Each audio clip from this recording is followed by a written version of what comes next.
Assalamualaikum warahmatullahi wabarakatuh. Salam sejahtera bagi kita semua. Shalom, Om Swastiastu, Namo Buddhaya, salam kebajikan. Sebelumnya, perkenalkan saya Lindia Rizkitasari, mahasiswa S1 Pendidikan Kimia Universitas Negeri Malang. Kali ini kita akan berbincang-bincang mengenai air nih teman-teman. Seperti yang kita ketahui, air merupakan kebutuhan pokok karena seluruh aktivitas manusia membutuhkan air.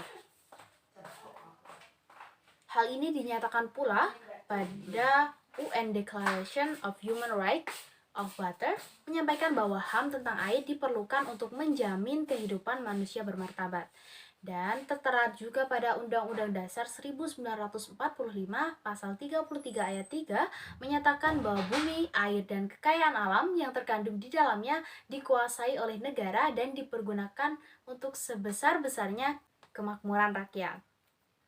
Air sendiri juga dibahas dalam Sustainable Development Goals, yakni tujuan ke-6 berupa Clean Water and Sanitation, yakni menjamin ketersediaan serta pengelolaan air bersih dan sanitasi berkelanjutan untuk semua.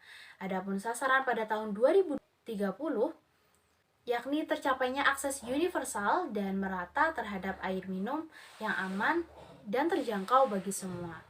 Sebelum kita berbincang-bincang lebih lanjut, perlu kita ketahui nih teman-teman, air merupakan kekayaan alam yang dapat diperbarui, yakni air selalu dapat diregenerasi mengikuti daur hidup atau bisa disebut dengan daur hidrologi.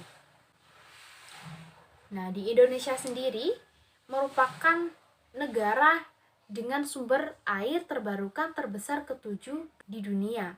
Data dari mapsoftheworld.com pada tahun 2014. Nah, sumber air sendiri dipasok dari sumber air tanah, air permukaan, air hujan, dan air laut. Adapun peran ataupun fungsi dari air secara biologis sebagai katalisator dalam sel, termasuk saluran pencernaan. Dan dari segi sosial, air berguna untuk keperluan rumah tangga seperti mandi, masak, minum, dan lain sebagainya. Dan dari sektor energi, air berguna sebagai pembangkit listrik tenaga air. Dari sektor ekonomi, air digunakan untuk keperluan pertanian, industri, dan peternakan. Dari segi budaya dan spiritual, air digunakan pada acara adat dan peribadahan. Dari segi rekreasi, air digunakan kolam renang, dan air juga memiliki peran di estetika.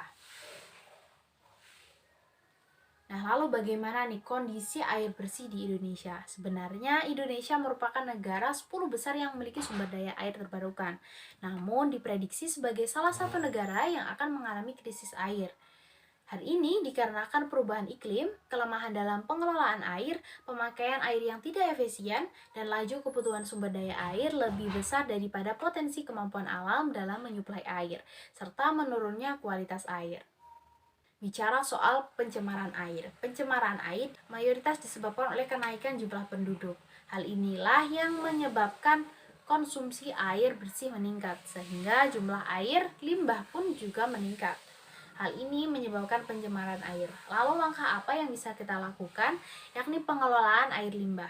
Pengelolaan air limbah merupakan suatu proses yang dilakukan untuk menghilangkan atau membersihkan limbah hasil kegiatan industri, komersial, ataupun rumah tangga, sehingga air dapat dimanfaatkan kembali oleh lingkungan atau digunakan kembali dalam proses industri, komersial, maupun rumah tangga tersebut.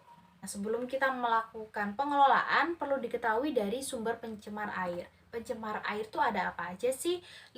Pencemar air itu ada limbah yang menghabiskan oksigen dalam proses perairannya, seperti limbah tinja, limbah pertanian, dan peternakan. Adapun pencemar lainnya seperti biota agen penyakit, yakni bakteri dan virus, bahan anorganik seperti logam berat, bahan organik seperti pestisida, plastik, dan minyak, ada hara tanaman, dan sedimen. Nah, dampak dari pencemaran air nih teman-teman. Dari segi lingkungan, pencemaran air menyebabkan menurunkan jumlah oksigen dalam air, dapat mematikan binatang-binatang di dalam air, dapat mengganggu kesuburan tanah, dapat mengganggu produktivitas tumbuhan. Dan dari segi kesehatan, pencemaran air dapat menyebabkan diare, demam berdarah, hepatitis A dan hepatitis B, kanker kulit, kandung kemih, dan kanker paru-paru. Nah, selanjutnya kegiatan apa sih yang bisa kita lakukan dalam perlindungan lingkungan? Yang pertama, pencegahan pencemaran, selanjutnya pengurangan pencemaran, dan penghapusan pencemaran.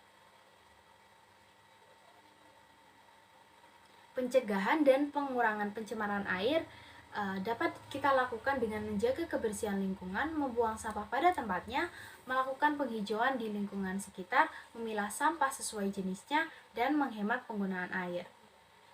Adapun untuk penghapusan pencemaran biasa dilakukan oleh lembaga-lembaga pemerintah yang menaungi masalah lingkungan.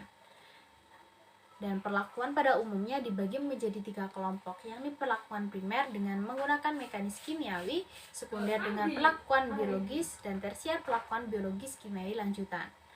Karena hal ini membutuhkan biaya yang lebih banyak, sehingga biasa dilakukan oleh pemerintah daerah maupun pemerintah pusat. Sekian pembahasan dari air dan pencemarannya. Semoga bermanfaat. Assalamualaikum warahmatullahi wabarakatuh.